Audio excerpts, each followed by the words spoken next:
les Égyptiens anciens, ils avaient émis une théorie, ils ont dit Dieu nous a fait à son image. Et ça a transmigré dans la Bible. Ouais, dans la Genèse, le judaïsme a dit Dieu nous a fait à son image. Donc une image anthropomorphique avec une tête, un tronc, deux bras, deux jambes. En fait, les Égyptiens anciens avaient compris que Dieu nous a fait à son image, mais pas notre image organique, notre image éthérique. Nous sommes entourés d'un champ qui s'appelle le véhicule céleste, que les juifs appellent la Merkaba, que les taoïstes appellent le Tianlong, que les bouddhistes appellent le Vahana, que les hindouistes appellent le Vimana. Chaque peuple lui a donné un nom à ce champ contrarotatif. C'est ça le véhicule céleste. Et pour t'expliquer, le savoir des Shemsuor a été perdu à un moment donné au fil des millénaires.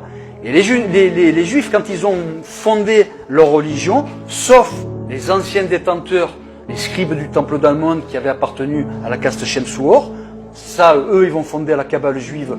Mais les talmudistes l'ont pris premier degré. Un talmudiste, quand il a dit Dieu a créé les humains à notre image, il a pensé que Dieu avait une forme humaine et qu'il avait créé les humains à son image. Non, Atumra est un cube. Chez les Égyptiens anciens, Dieu, le tesseract cosmique, est un hypercube spatial. Et c'est comme ça, c'est-à-dire que plusieurs milliers d'années après, les scientifiques t'expliquent que nous vivons dans un hypercube spatial, on est dans un tesseract cosmique. Un tesseract cosmique, c'est un cube dont les faces internes sont les faces externes. C'est-à-dire, tu prends ton cube cosmique, si tu veux sortir par là, en fait, tu rentres par l'autre face. Cet hypercube spatial est replié sur lui-même, tu ne peux pas en sortir. Si tu veux sortir, tu prends un engin, si tu étais éternel et que tu peux te permettre d'aller à la vitesse de la lumière, tu voudrais sortir de ce tesseract, tu ne pourrais pas. Tu sortirais d'une des faces de l'hypercube pour rentrer dans sa face opposée. Tu te retrouverais là où tu es parti. Voilà dans quoi nous vivons. Mais quand en état de supraconscient, les Shemsuor égyptiens le savaient. Ils le voyaient comment était configuré l'univers. Parce que à ta première stase mystique, la force vive consciente, le Hak, le Yuan-Ki, te fait voir l'univers de l'infiniment grand à l'infiniment petit. Tu le vois comment ça marche.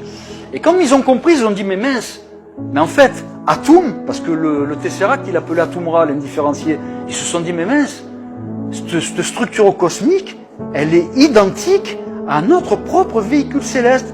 Dieu nous a bien fait à son image, mais à l'image éthérique, pas à l'image organique. Parce qu'après, les véhicules célestes construisent des entités organiques avec ceux qu'ils trouvent sur la planète concernée. Ils se servent des éléments, ils construisent des acides aminés, de l'ARN, de l'ADN, ils font de l'organique, et là, ça part dans tous les sens. Ça peut être des êtres polytentaculaires, ça peut être des êtres humanoïdes comme nous.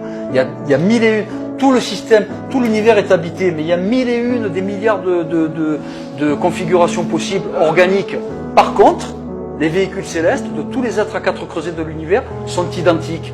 Donc quand tu sais que l'univers est un tesseract et que nous-mêmes on est contenus dans des tesseracts, effectivement, Dieu nous a créés à son image.